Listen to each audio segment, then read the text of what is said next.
పుంగనూరు పట్టణంలోని BCY party కార్యాలయంలో శనివారం బీసీవై పార్టీ నాయకులు విలేకరుల సమావేశం నిర్వహించారు.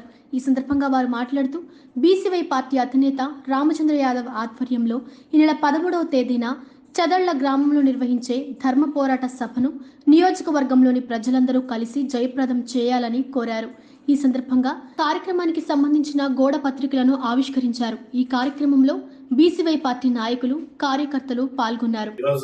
ప్రెస్ మీట్కి కలవడానికి ఉద్దేశం ఏంటంటే ఈ నెల 13వ తేదీ సాయంత్రం 3 గంటలకి చదల గ్రామంలో మన ప్రియతమ నాయకులు భారతీయ జనతా పార్టీ జాతీయ అధ్యక్షుల ఆధ్వర్యంలో పుంగనూరు ధర్మ పోరాట సభ నిర్వహించబోతున్నాము.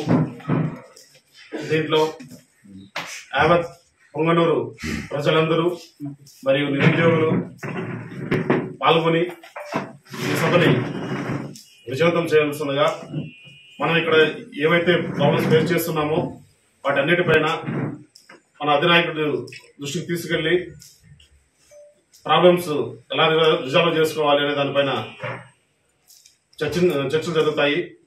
సో దాన్ని అందరూ విజయవంతం చేయాల్సిందిగా కోరుతున్నాం. అలాగే దానిపైన ఒక పోస్టర్ కూడా రిలీజ్ చేయడం జరుగుతుంది.